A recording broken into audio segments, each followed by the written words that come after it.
let's get to Bob Cusack, the editor-in-chief of The Hill, Senate presidential historian Douglas Brinkley, author of Rightful Heritage, Franklin D. Roosevelt and the Land of America, Senate political analyst April Ryan, and political commentator Mike Shields. Good to have all of you on this evening. Bob, I'm going to start with you. Here's the president talking about health care today. Health care is working along very well. We could have a big surprise with a great health care package. So now they're happy. What do you mean by big surprise, sir? I think you could have a great surprise. It's going to be great. Yes. Bob, what's he talking about? I don't know, Don. I mean, he is a master marketer, and obviously this bill is not popular. It didn't get the votes this week. And remember, Trump had some momentum this week. I mean, he, in Georgia's 6th district, Republicans won. He got a big win at the Supreme Court. So if it was going to pass, maybe it was going to pass this week. However, the votes are just not there. I don't know how they get there, because I think Susan Collins is a firm no. I think Rand Paul is a firm no. And then you got to get Dean Heller, who's up for re-election. I think maybe if they had one more Republican senator, they could get this done. It's awfully hard right now. Yeah, but you know what he was doing right there. It's so obvious. It's like, you know, the guys here in the studio when they say, can we go home now? Yes, guys, you can go home. You happy? But the truth is, we can't go home until the show is over, right? So I think he's just having a little fun with the media there. April, is this administration, we're always waiting for the next big thing. They're always touting the next big thing. Yeah, the next big thing after health care, I understand, will be tax reform and infrastructure. But just like health care, the devil is in the details, and it's about the CBO scores. This president does not mind busting a budget, but you have people who, in the Republican Party, who are fiscally conservative, and they're very upset about that. And that's part and parcel of part of the problem with health care. We don't know what's next. What can you do to actually fix this?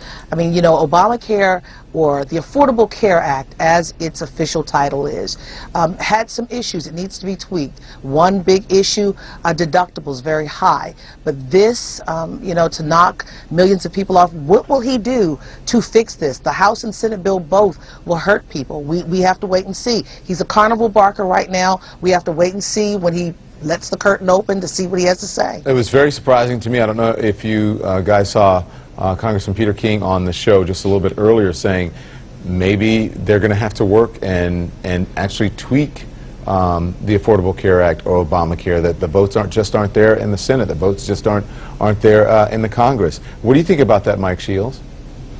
I think you're watching legislating, and I think that hasn't happened in Washington for so long that everyone's sort of freaking out every single time there's a twist or a turn going through it. I mean, look, the House bill failed at first, and then it passed. And every single step of the way, you sort of reach a brinksmanship of, oh my gosh, it's not going to pass, and this person's angry and that person's angry.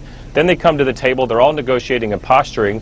After it passes the Senate, it'll go to a conference committee, and we'll go through the same cycle again of seeing, oh my gosh, there's always going to be a brinksmanship thing that happens when you're negotiating something as big as this. But what did you think of Peter King saying that, you know, maybe it's not a full repeal and replace, maybe it's just tweaking it? Well, I don't agree with him. I think that you're going to have a repeal. I mean, if you're getting rid of the individual mandate, if you're getting rid of all the taxes, if you're fundamentally changing the Medicaid policy in Obamacare, that's not Obamacare anymore. And so I think, and look, I take you back to 1996. John Lewis went to the well of the floor of the House during the welfare reform debate, and he said, they're coming for the women, they're coming for the children, 1 million new orphans on the street. The same sort of things Democrats are trying to say now about this Medicaid change in the Health Care Act. And what happened? We don't even talk about welfare reform anymore because it was such a huge success. And I think when Republicans get away about talking about from talking about numbers, I mean, the House bill increases Medicaid spending by 20%. When we get we're never going to have enough percentage numbers to fight on Democrats. When we start talking about it in the moral terms of making people have a work requirement to get some of their benefits, not having Medicaid expanded beyond the poor, but just making it a government-run program, once we start talking about those things, it gets a lot easier to get senators over the finish line. I think there's a huge amount of weight on their shoulders to get this done, and I think they will get it done. The issue, according to Peter King and to Susan Collins and a bunch, it's Medicaid, and they don't want to take Medicaid away from so many people who have it. And basically, I think what they believe is that this particular bill is detrimental to Trump's own voters, meaning Republicans as well, and they're just not on board with it. But Douglas, I want to bring you in because the president tweeted this today. He said some of the fake news media likes to say that I am not totally engaged in health care. Wrong. I know the subject well and want victory for U.S. Do you think the president knows the subject well?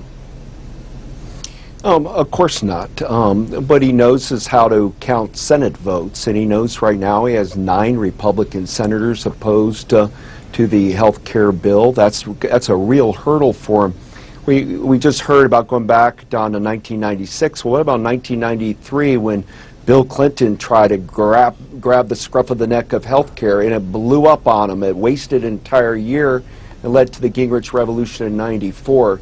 I'm saying that as a cautionary note to Donald Trump. Betting all of your legislative agenda for your first year on repealing and replacing Obamacare, particularly when you're trying to gut the Medicaid system by billions of dollars, it's not sellable, and you only have right now about a 12% approval rating for the Senate plan. That's 85, 87% of the American people think it stinks. That's not a good hand that the president's holding right now. Well, let's talk about here are the poll numbers, and they are dismal, as you said. Fox News poll has a 27% of people in favor of it. NPR has 17% approval rating. Suffolk University USA Today poll shows 12% support, while 40% of the people were unsure.